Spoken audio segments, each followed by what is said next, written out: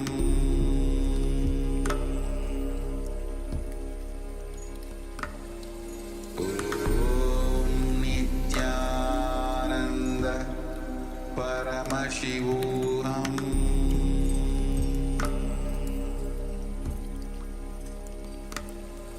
Om Nithyananda Paramashivoham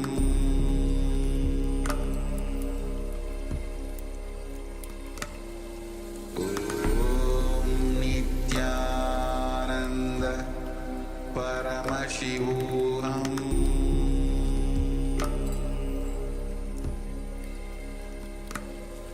Om Nithyananda Paramashivoham Om Nithyananda Paramashivoham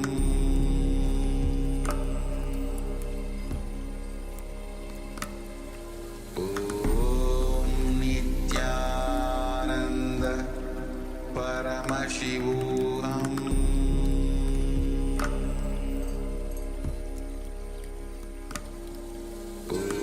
Om Nithyananda Paramashivoham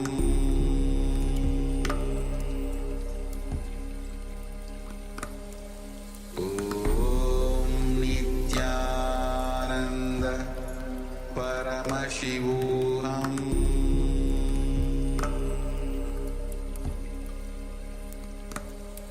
Om Nithyananda Paramashivoham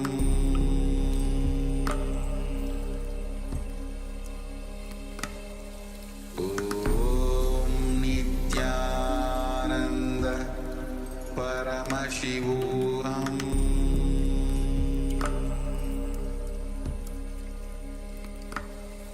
Om Nithyananda Paramashivoham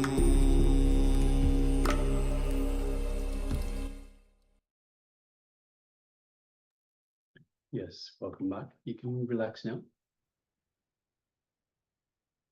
And take a moment and share with us how you went in terms of experiencing the energy of the coconut. So understand for this round, we are looking to feel the energy of the coconut. Says Ma Anandeshwari says, my coconut rolled several times from my Yes. hand. Yes, well done, Ma. Yes, well done. Wonderful, Ma. Thank you for sharing.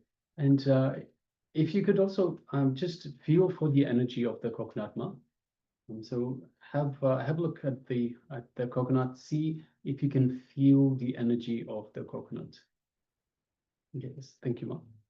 So yes, the rolling of the coconut is a little bit of a higher level. We will get to that as well. And yes, it's wonderful. It's wonderful that you are able to roll the coconut out of your hand, Ma. Well done. Yes, wonderful. Thank you for sharing, Ma. And if any other participants have successfully manifested, taken part, please let us know.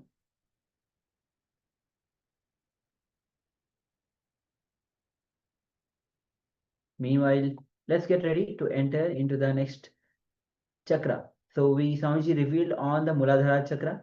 We worked on the Muladhara chakra. We had the meditation on the Muladhara chakra. Now we'll be moving to the next chakra, which is going to be on Swadhisthana chakra. Understand? Swadhisthana chakra is 2 inches below the navel center. And it is the second chakra from bottom. Muladhara chakra is at the root of the spine. Swadhisthana chakra is above that, the second chakra. And here all your fears, all the fears are any fears, whether it is small fears that you go every single day, or the fear of death itself, every single fear, emotions are stored in this Swadhisthana chakra. And in fact, Swamiji beautifully tells us that all the fears boil down to the fear of death. So every fear, if you have a look at every fear, so whether it's fear of drowning, it's fear of death. If it's fear of fire, again, fear of death. Every fear that you have eventually boils down, goes down. If you follow the route all the way down, it will lead to the fear of death, the fear of the unknown, fear of death. And as we saw earlier in the exercise today, the Swadhisthana chakra is unblocked by facing the fear, having the courage to face the fear, understanding that once, and of course we don't mean put yourself in the presence of danger, but to actually face. So when you come to a point where you fear something, go through it consciously. And when you get out on the other side, you have gone through the other side. So whether it's, for example, public speaking, you're afraid of public speaking, go through it. Okay, you're feeling the fear. It's a natural emotion. But go through the fear, go through the action itself, go through the public speaking. And when you get out at the other side, at the end of that public speaking, and you realize that you are okay, then you have faced the fear. You have gone beyond the fear. So let us get ready to hear from the Supreme Pontiff of Hinduism on this very chakra, the Swadhisthana chakra.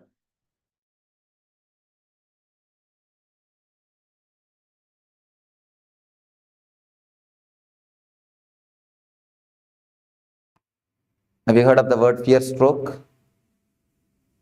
For example, in the night time, around 9 o'clock, you are taking a small walk in your garden, like this place. In some place there was no light. You see a coiled rope. What will happen? And the moment you feel it is a snake, you get a shock. Of course, within 1 minute you will understand it is a rope because it is not moving. You will understand it's a rope. Then you will reconcile, you will settle, that is different. But the moment you think it's a snake, you get some shock. If you analyze, you can see very clearly it starts from that point only. From Swadhisthana only the shock will start. That is why any fear stroke will create a feeling of diarrhea in you. It will just churn your stomach. There are so many instances we can say when a flight is caught in turbulence.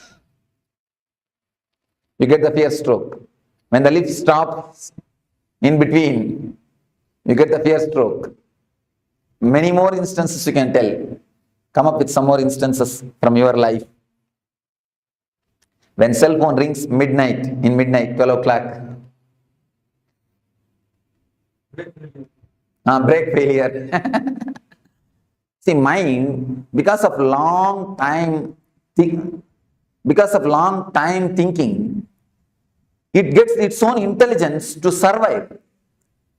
It plans anything which is harmful for mind. If it is proposed for you, immediately you get some reason, some logic to avoid it. So it tries its best to escape.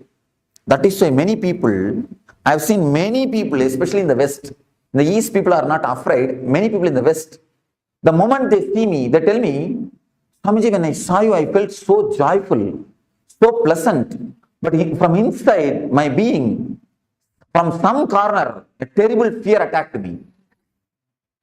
They feel such a joy and pleasure and feeling of ecstasy. Along with it, a deep fear arises. The deep fear is because of the mind. Mind just wants to escape. See, anything which creates pain, mind is ready to receive. Because with pain, mind can survive. But anything, any method to go beyond the pain or to go beyond the mind will never let you do that. Mind will never let you do that. Mind will try its best to put some obstacles. Even at the time of meditation, it will create some doubt. I think this portion I will do tomorrow. Now I think I'm tired. Next meditation I'm not going to do. Many of us decide before even entering into the session. This is because the mind will never let you do all those things. And moreover, mind has got its own regular setup of thinking, regular way of working. This whole camp, the whole camp is designed in such a way, your regular mental thinking setup itself will be broken. You will not be let regularly, you see, every day, at least 8 hours you sit alone and think. Even if you are working, except the moments which you are talking, you are sitting and talking with yourself. The thinking is going on. The mind is alive. First time in your life, you may be stopping thinking for so many hours. When you listen to me, you cannot think. Your thinking will not be so solid. Not only listening to me, continuously the meditation is going on, different techniques. So the mind will get frightened. Unconscious can predict the danger.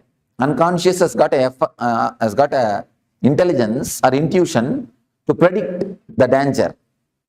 So if you totally get involved, you will reach a space, the joy or the bliss, where mind cannot pull you down, where you cannot be same old personality. So naturally mind will create enough of problems.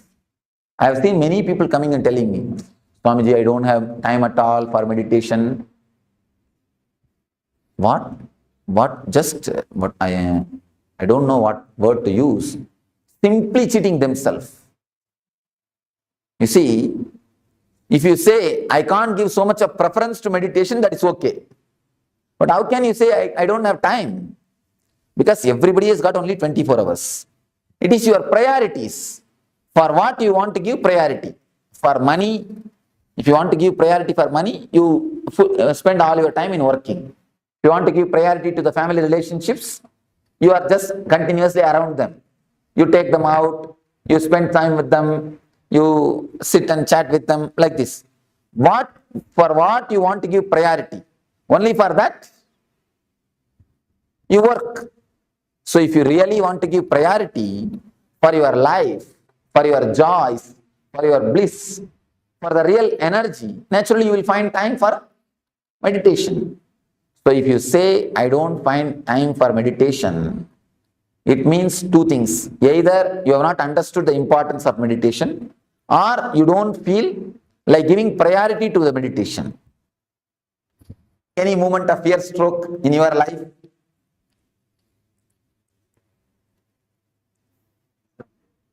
Exam fear, oh. Okay. Even exam is a fear, not fear stroke. Interview is a fear stroke. When he asks a question, you do not know the answer, you get that shock, fear stroke. The fear of unknown things. Whenever you see, in the midnight, you feel like having a cup of coffee. You slowly come down from your bedroom to go to the kitchen. Suddenly you see a shadow moving. Then you get the real fear stroke. Instead of boiling the milk, you are boiling. That's right. Some other situations? I have always had, whenever I am planning to leave my home, whether on work or whether on any private journey, immediately I get some churning in my stomach. Yes. Yes.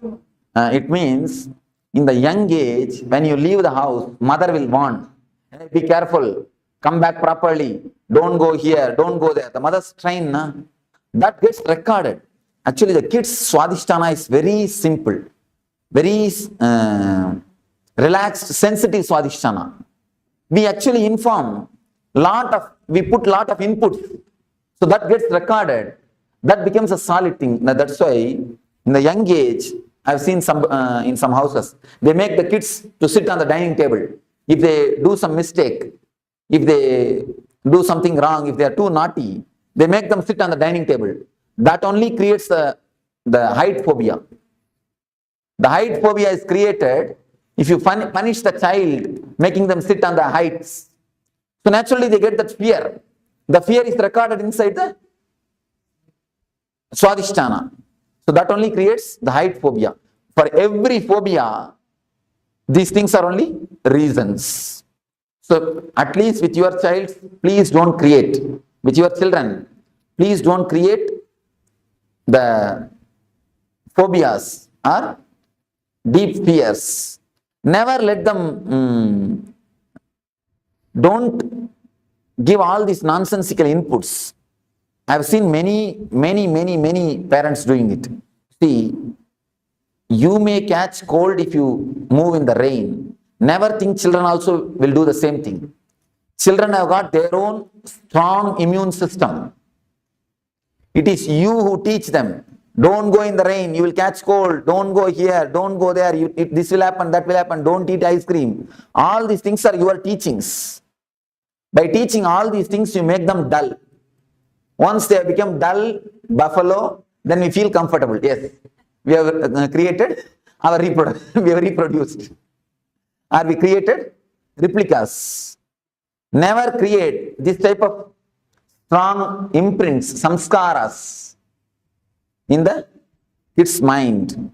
And if the kids are jumping around, if they whirl, if they spin, immediately you tell them, hey, keep quiet, sit, you will hit this wall, you will get hurt. I tell you, if they get hurt, be prepared to do the first aid. Never stop them. If they try to climb on a tree, don't pull them down. Just be prepared to have do first aid. And just be there. Even if they fall, you can catch them. Never try to disturb them. Never try to pull them down. In the West, I saw in the beaches, kids simply enter into the ocean and play. Parents are just waiting to take care of them, that's all. They never go and disturb them. And in India, we cannot even imagine. I think they will put practically a chain and hold except like a dog, except putting chain, they have done everything else. Don't do that. These are the reasons, these are the things which create very dull or a dead life system. These are the few things appears true. We can very clearly feel the love is felt from the heart. The worry and the depression is felt from the stomach, navel. The fear stroke is felt from the Swadhisthana. Sex is felt from the Muladhara. In every layer, you can see exactly the emotion being felt in those chakras. Let me explain the fear stroke. 3 things you need to understand about the fear stroke. Average in 24 hours. And one more thing, you all have forgotten, you get fear stroke in dreams also. Even in the dream states, you get fear strokes. And suddenly you get up and you will see your heart rate is high and you are sweating. Yes, you have fallen from a height and you get up, you see, fallen from a height and many things. So even in the dream, you get the fear stroke. Average, at least 6 times you get fear strokes every 24 hours. Every 24 hours, at least 6 fear strokes. You may think it looks too much. But the people who do research on this, they say average at least 6 fear strokes you get. They say maximum even 12 people get even 12 strokes per day. Minimum 6 strokes.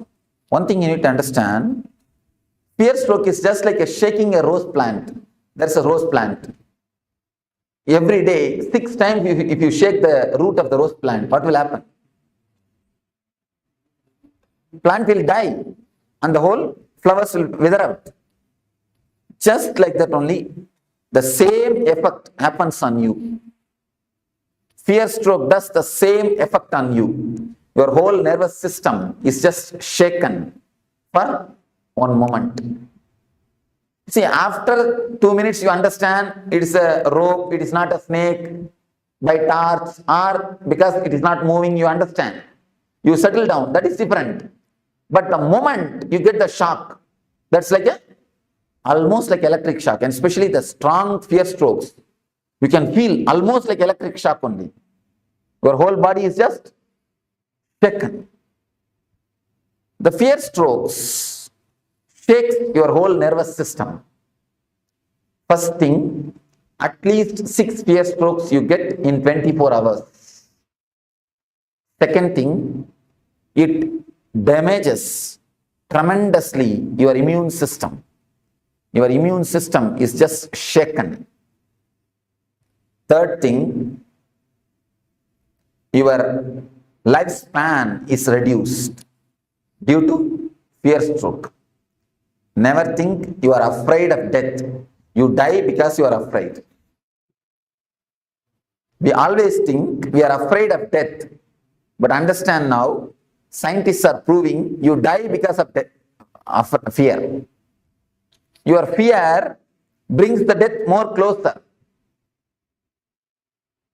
There is a beautiful Sanskrit saying, a man who is courageous dies only once. Man who is coward dies every day. The fear stroke only is called death of every day. Every day you die. Every fear stroke is a death. And in death, you will have only one fear stroke and leave. That's all over. But in the covered life, in this type of lifestyle, every moment you get the fear stroke. Every moment you are dying. So, the fear stroke is simply an enemy for your life. Simple enemy. A direct enemy for your life. We all know that now the fear stroke is an enemy. How to deal with it? What has to be done?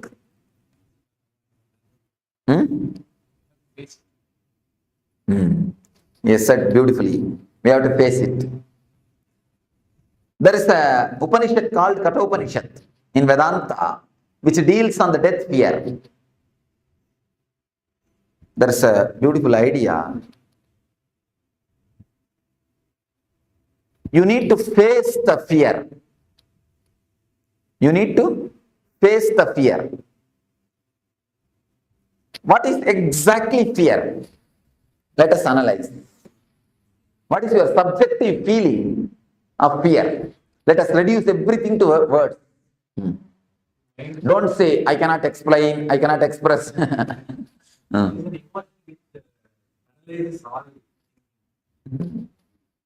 Yes, Scott, beautifully. Then?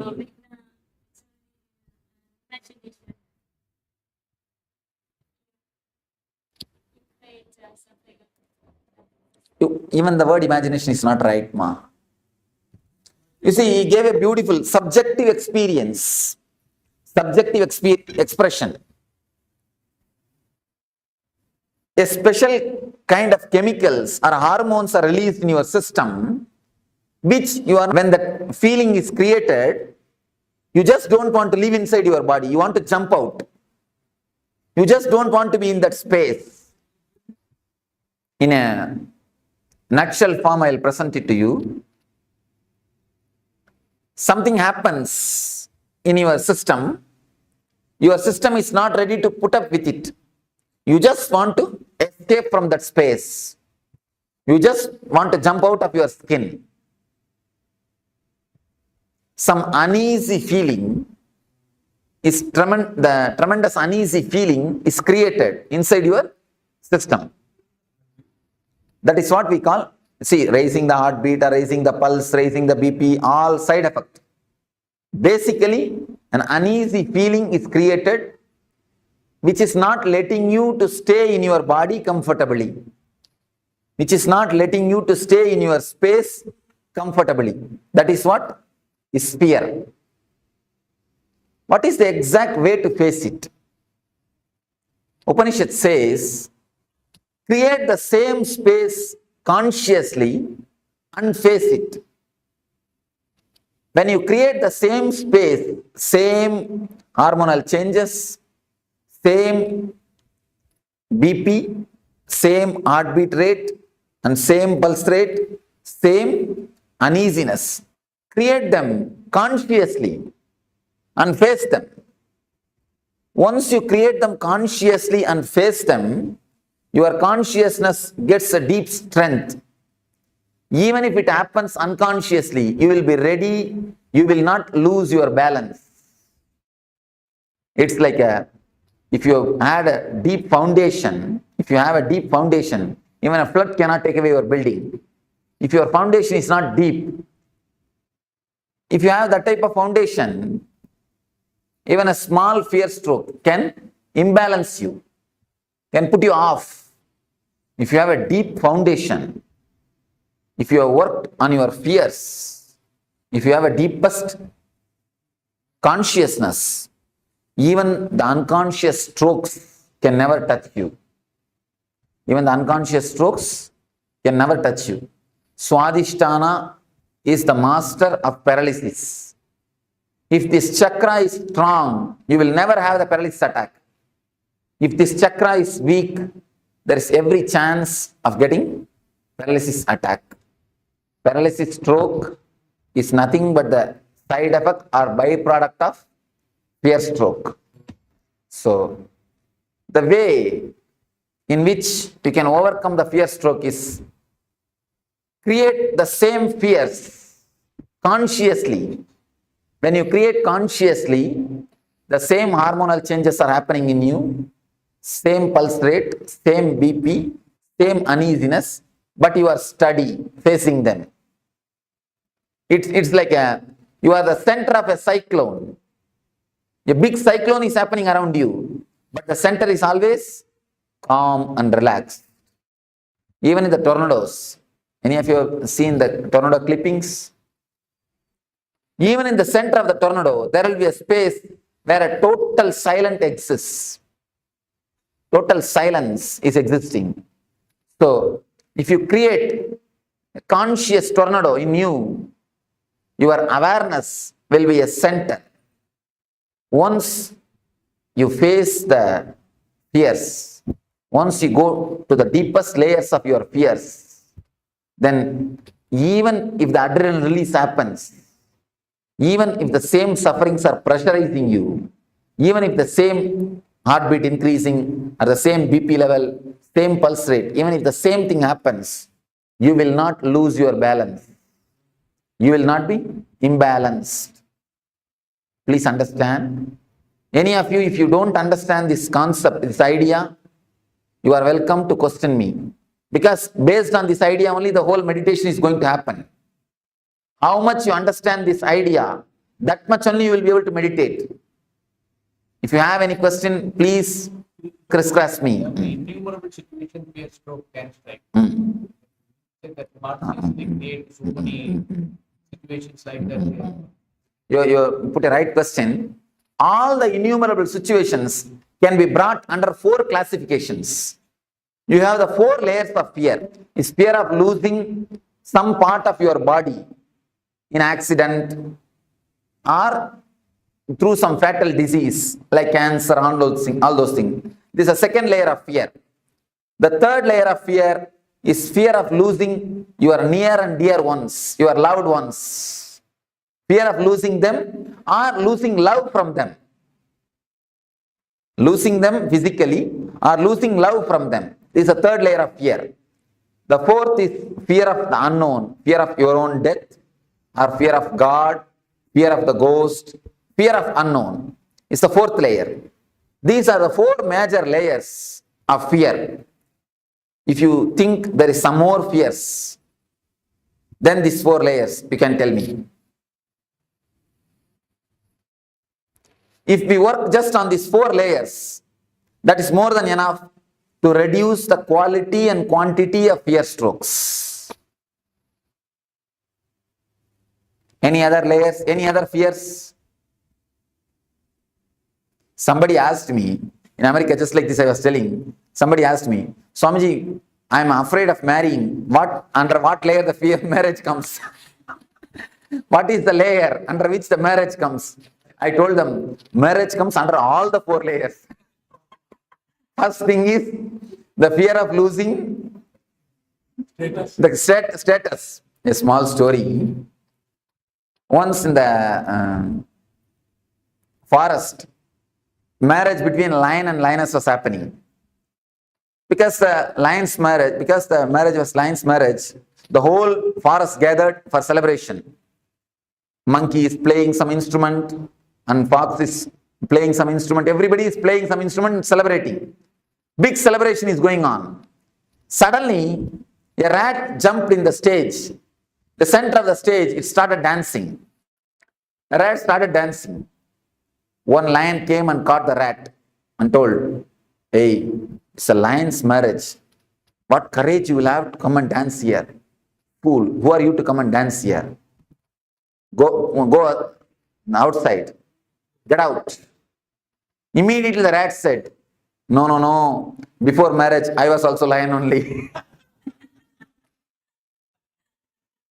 So, first thing, losing the social status. The next thing, of course, don't mind if you are already married. The next thing, the fear of losing the body, some part of some body, or the fatal disease. I was just making fun. In all the 4 layers, you can bring the marriage. Fear of unknown and fear of losing the love. All the 4 layers can happen due to marriage. Anyhow. Any other? Fear of expression. Fear of expression. Social status. You are afraid that you may fool, you are a fool. You may prove you are a fool. Afraid of being called as a fool. My brother passed away by accident. Elder son. One was sleeping. I know that somebody is coming because the bed is facing the door. So while I'm sleeping, I know somebody is coming. I moved myself. There was and this somebody died. Why did he speak to me now? That makes me very fierce and started to shiver. I just ran away from the room. Actually, till the 16th day, the hangover will be there. That is why we are expected to keep that place separate and expected to do that regular shraddha and all those rituals to give a send-off, peaceful send-off. Emotionally, when you relax, when you let go them, only then they can carry on their life. Emotionally, when you let go, only then they can let go. They will be able to let go the whole thing.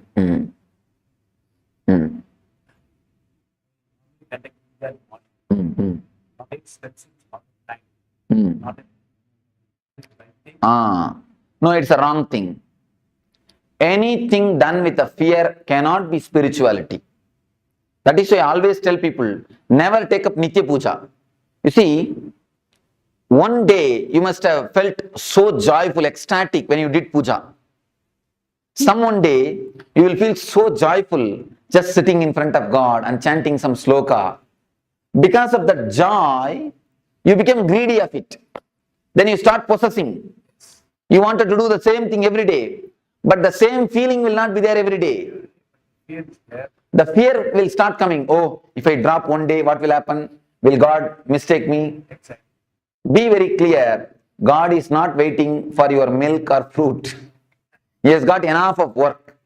First thing. And next thing, because you have the fear, first you must come out of it. Simply drop the puja. Don't bother about it. Simply drop it. Face the fear. And I assure you, nothing wrong will happen. Nothing wrong will happen. That's the first thing. Second thing, face the fear. Nothing wrong. Never do anything out of fear. I never prescribe Nitya Puja for anybody. I always tell the people. And one more thing, people who do Nitya Puja, after doing the Nitya Puja, They will never get into that room. You can see them. See, even ordinarily, you get into the puja room, you go there. But people who do Nitya Puja, after that morning puja, you can never see them again in that room. And even when they do puja, they will be just waiting when I can leave the room and go.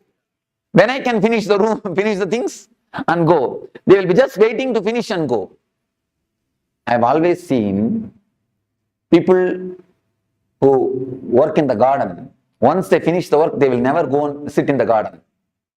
They just want to get out of it. But people who are working somewhere else, the moment they finish the work, they want to come and sit in the garden. So it is just like that. Same way.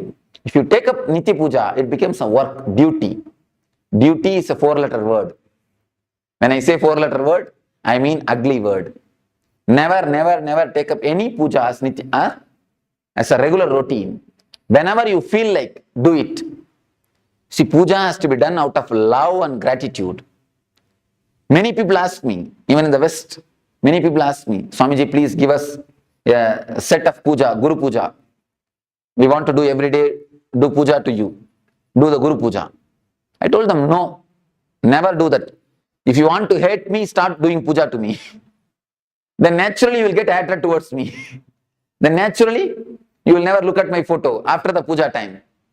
I always tell them, look at my photo with love, never with respect. When you start creating respect, you stop connecting with the God. I always tell the people, when you start respecting, you stop connecting. Never do that. Never create any ritual around you. Never do any things which creates fear in you. Always out of love. Somebody came and told me. And one more thing, you will feel as if something is lost. It's addiction.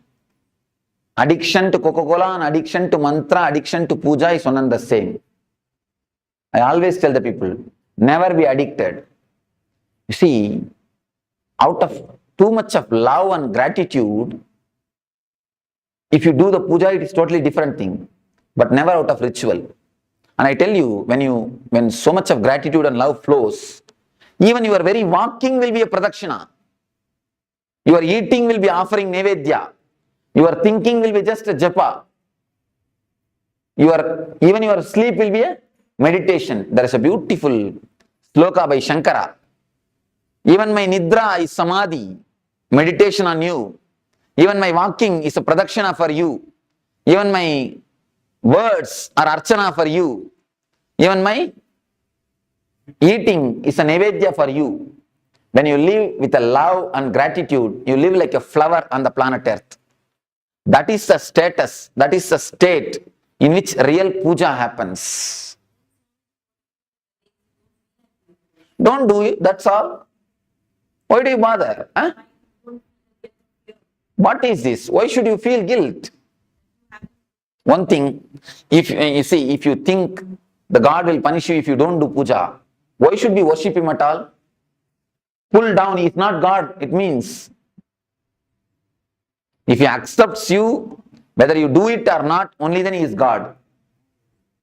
You understand? Only then he is a compassion. Only then he is a love. He will accept when you do it, he will not accept when you don't do, means he is more or less a politician. And pull him down from his seat. One thing, remembering him will be always with love. Then you will not have the fear. If it's a ritual, you will have a fear. Be very clear about the things. Be very clear, analyze yourself. If it is out of fear, drop today itself. This moment itself, drop it. If it is out of love and gratitude, you can do it. I always tell people, no intelligent man can do any practice more than 21 days. It's a law. If you are an intelligent man, you cannot do any practice. Practice means this type of rituals. Of course, meditation you will be able to do. That is different. Any kind of ritual cannot be done more than 21 days. If you do it, it will become a dull, dead thing. The moment you enter, you will be waiting when I will leave, finish it and go out. That is Rama Nama, Krishna Nama, Govinda Nama. By the time you finish the 108 Nama, only Nama, Nama, Nama, Nama, Nama will be there, nothing else will be there. What is the significance of the 21? Last time on the previous class of 21 hours.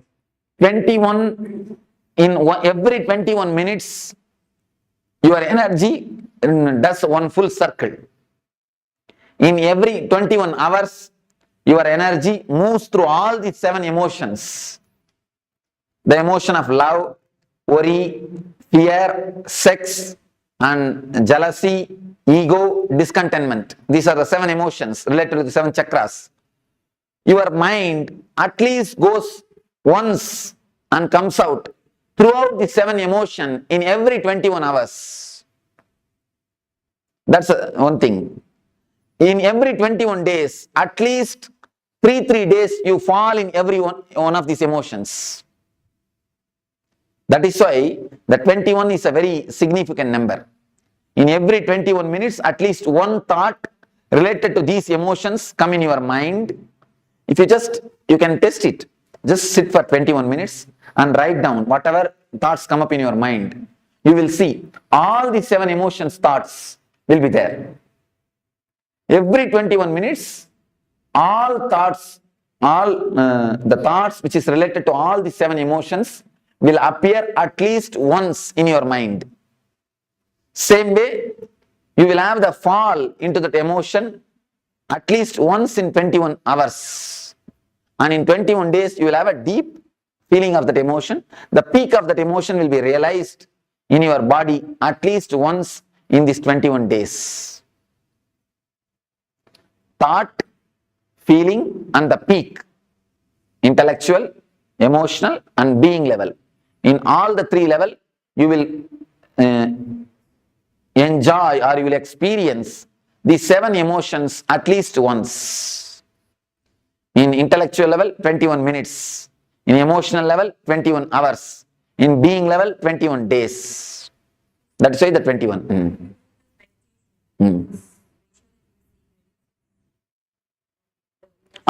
Of course, naturally the depth, the quality gets reduces. Then quantity also gets reduced. That is why all meditation techniques are designed for 21 minutes.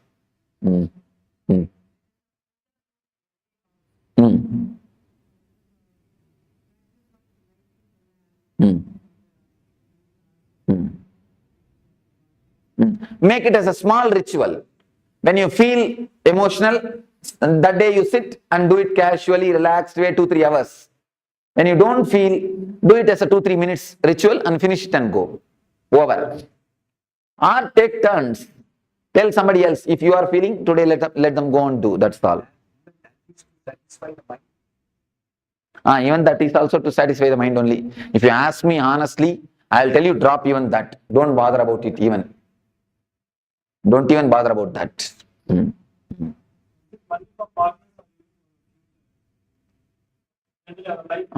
You see, when you imagine about the future, you alter your life.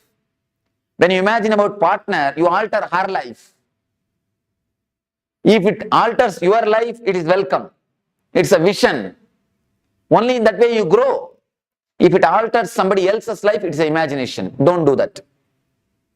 Alter your life, okay, but never try to alter others' life. This is the difference. Bhavana, Kalpana. Bhavana means vision, visualizing. Kalpana means imagination. So do visualization, never imagination.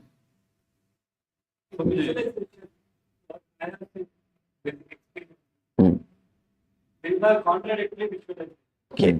You see, whenever the vision is not same, work on the visualization, work on any one visualization. If you think yourself as a cricketer, start working towards it. If you think yourself as an actor, start working towards it. When you start working, someone will drop automatically. Then you will understand for which you need to give importance.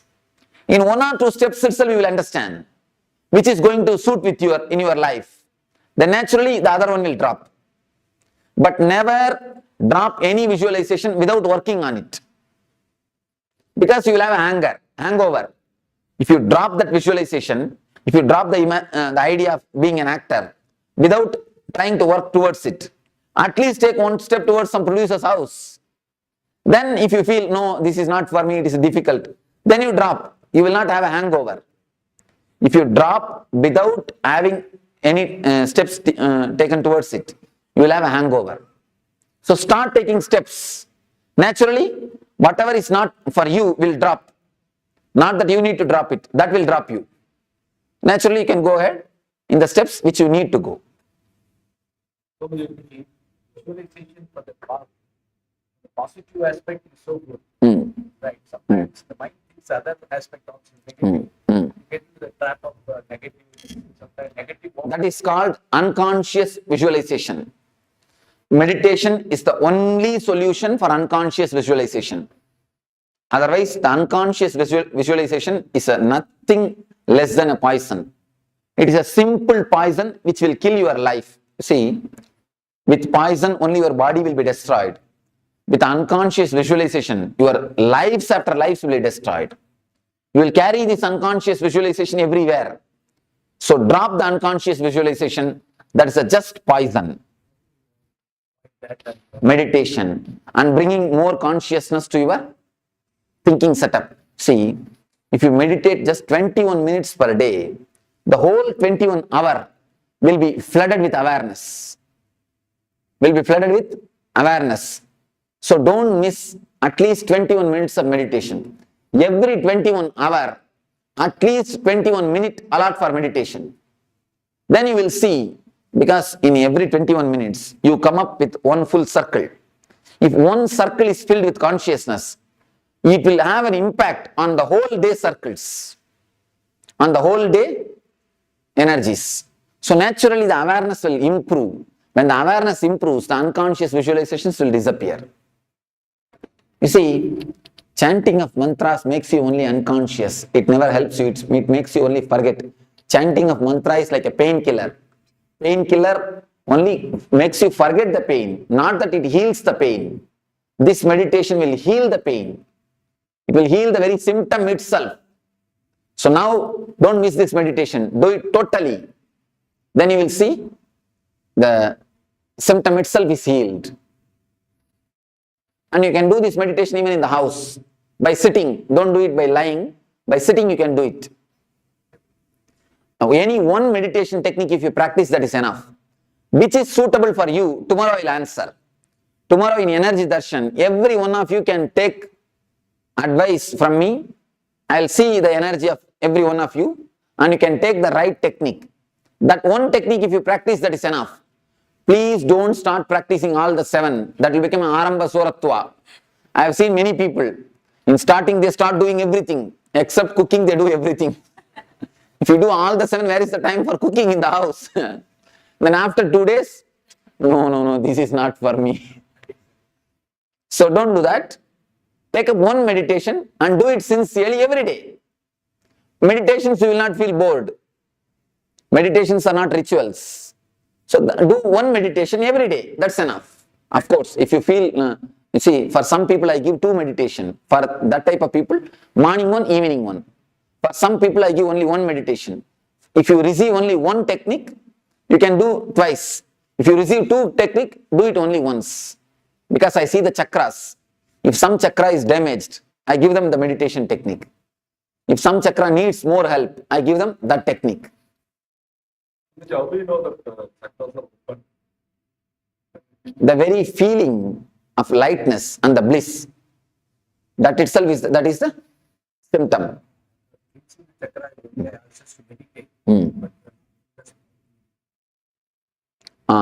Just concentrate on the region. Don't meditate, don't imagine any flower or any chakra or anything.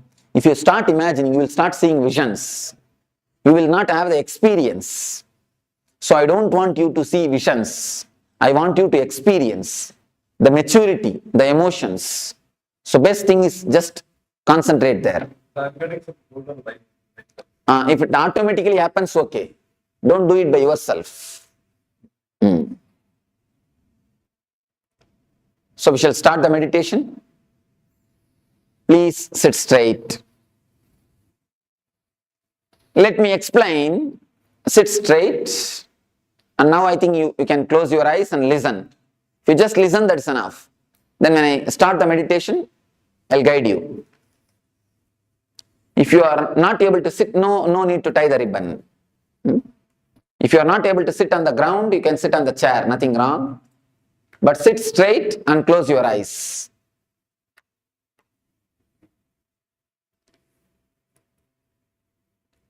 Close your eyes. As you are all aware, there are 4 layers of fears. First thing is fear of losing the wealth, comforts and social status. Next thing, fear of losing some parts of your body or fatal diseases or accidents. Third thing, fear of losing the near and dear ones, the loved ones. Fourth thing, the fear of unknown, your own death. If you have fear, deep fear in some one layer, work on that particular layer deeply. Otherwise, come one by one along with me. I'll guide you one by one. First, if you have the fear of losing the wealth, visualize as if you have lost it. Imagine really you have lost it. You don't have it. You're really lost. Put yourself in the worst situation which can happen in your life. Allow the fear, allow the uneasiness to happen to you. Allow that shock to happen to you. Allow the suffering to happen to you. Consciously visualize and allow the suffering to happen to you. Same way, step by step, we will start penetrating all the 4 layers of fear. Now please tie the ribbons.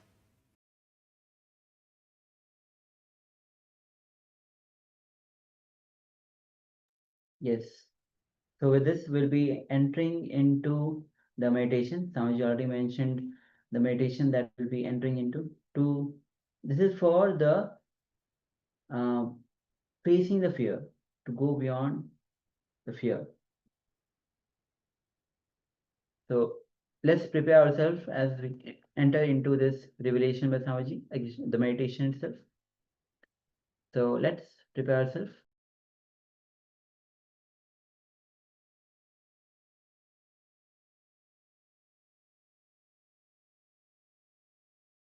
Understand, your system undergoes the hormonal change or chemical change which you are not able to bear. Once you know how to be centered, even when that happens, you can open the Swadhisthana. You can manage the situation. You will be centered even when the fear stroke happens to you. The quality and the quantity of the fear stroke will disappear. Many people, after doing this meditation, they come and tell me, Swamiji, the total fear stroke has disappeared in my life. Even if the same situation raises, I don't get the fear stroke. This will totally heal your Swadhisthana. When the fear stroke happens, you can see the Swadhisthana only will be shaken. That is why immediately go for 1 hour, 2. Immediately your Swadhisthana is shaken. Love you can feel from Anahata. Depression you will feel from Manipura. Fear stroke you will feel from Swadhisthana. Sex you will feel in the Muladhara. Exactly you can feel the emotions in that space. Now we understood one thing. We should face the fears, layers of fears to face the fear stroke or to reduce the quantity and quality of the fear stroke.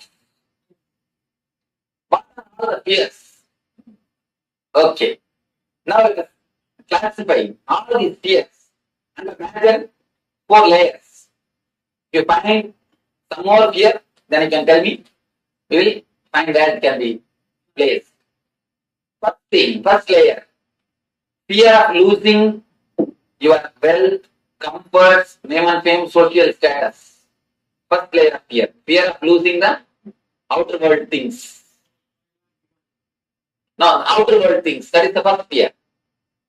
Next, fear of losing your health, accident, or losing some parts of your body.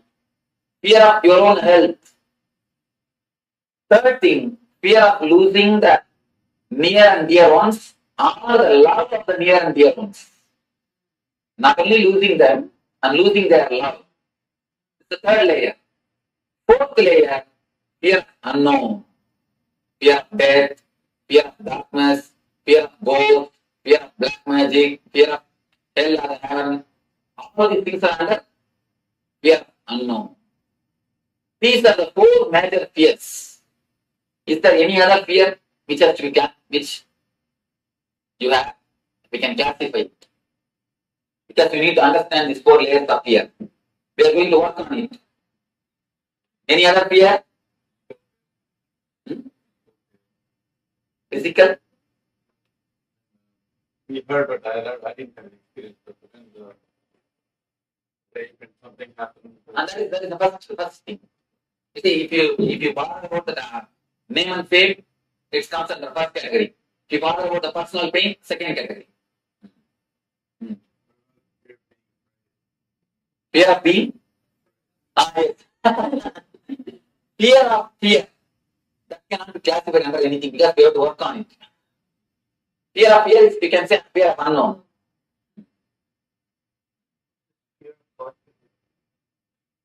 Fear of not having confidence. First layer. Fear of God is the fear of unknown. Fear of heights. What does that come? Fear of heights, fear of accidents. So let us work on the fear stroke. Any other fears except this four layer? Okay. Let me give you the basic four instruction about this meditation. First thing, this meditation is not like other three meditations you practiced. It's not like I'll give instruction you will do. It's like a guiding. You need to do. In other things, I know what you are supposed to do. I tell you, you do the same thing. But here, I can only guide you. I can only show you the path. You need to imagine, you need to visualize and do. It's like if you have the fear of losing the name and fame, visualize you have lost it. When you visualize, really feel that you have lost it, your whole body will feel the fear or the pain, suffering.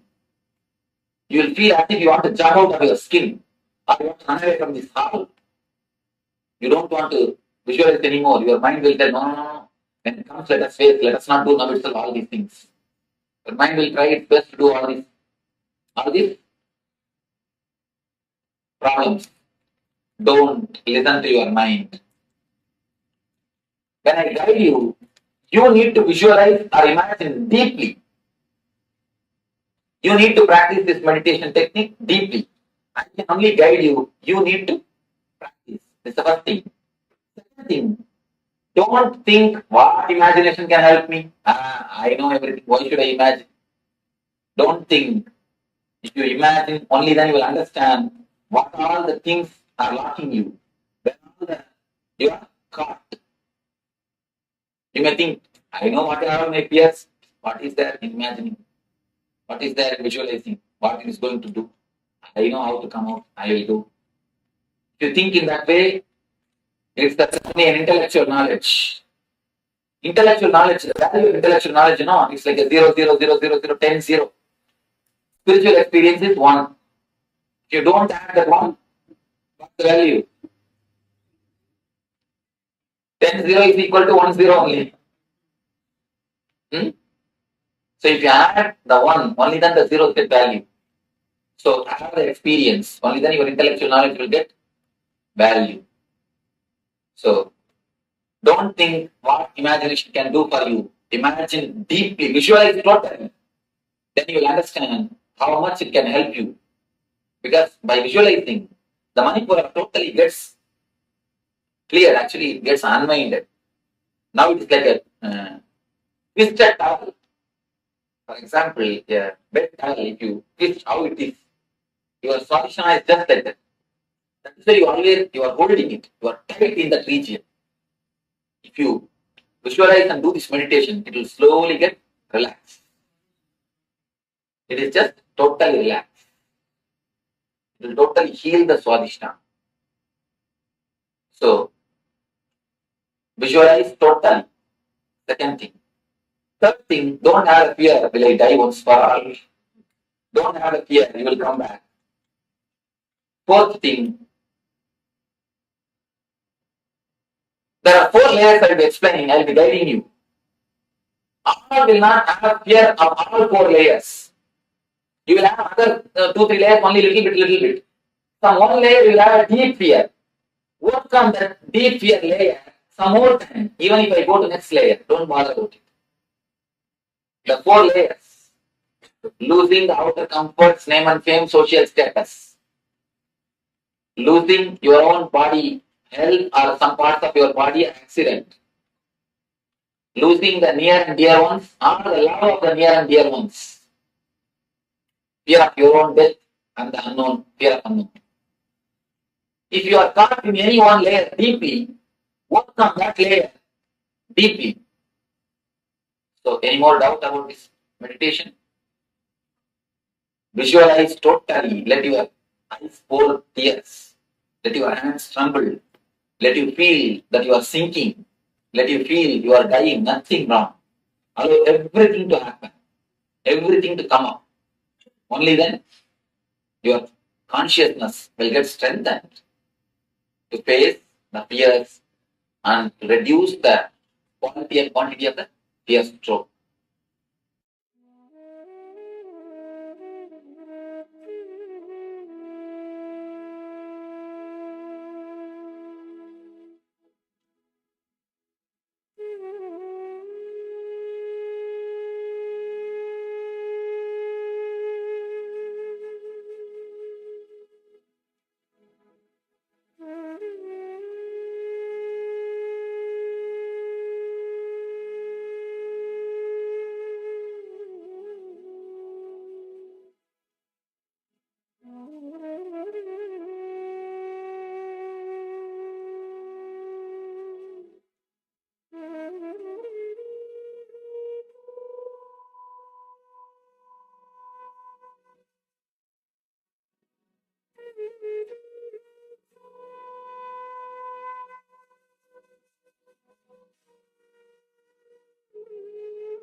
Slowly, very slowly, you can relax from this Nirbhaya meditation and let us know your experience of this meditation. Please take few moments and please share your experience of this meditation.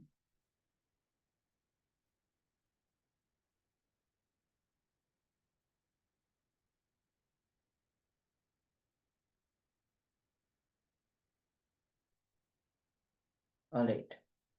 With this, we'll be moving on with the next, which is going to be the power manifestation. So in this round, we'll be moving the coconut out of the hand. So let's get ready to enter into the power manifestation. Place the coconut on your palm. Yes. Let us sit comfortably with the head, neck, and spine in a straight line. And let us bring our awareness to our inner space.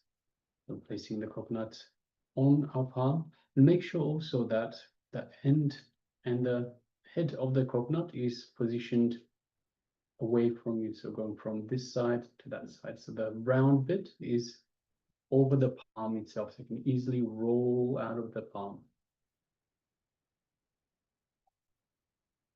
So now let us sit comfortably, head, neck, and spine in a straight line. Let us bring our awareness to our inner space and let us connect to the divine, connect to Swamiji in our inner space.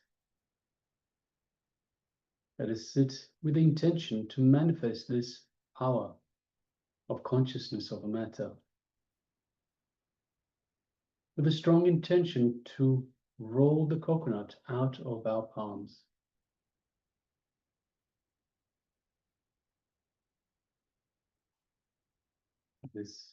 Kindle this feeling connection we have to the Master in our inner space.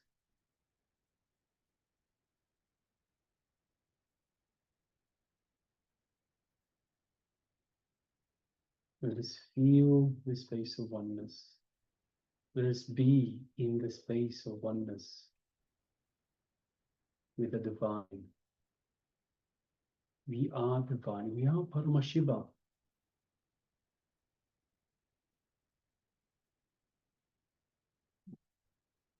Now let us bring our awareness to the third eye, just between the eyebrows. Let us visualize Swamiji in our third eye. Now let us gently gaze through our third eye into Swamiji's third eye. And let us feel the connection from Swamiji's third eye into our third eye.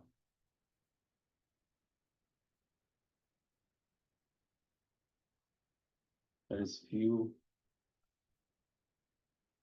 an energetic build-up in our third eye as Swamiji is awakening our third eye and energizing it for the power manifestation. Understand the third eye is the will, the seat of willpower. Let us start chanting the Mahavakya. Om Nithyananda Paramashivoham. Om Nithyananda Paramashivoham. Om Nithyananda Paramashivoham. Let's continue chanting this Mahavakya throughout the power manifestation. And with the full awareness on the inner space, the Anandaganda, in the space of oneness with the divine, with Swamiji, with Paramashiva, let us start manifesting this power of consciousness of matter. Let us start rolling the coconut out of our palms. Let's begin. Om Nithyananda Paramashivoham.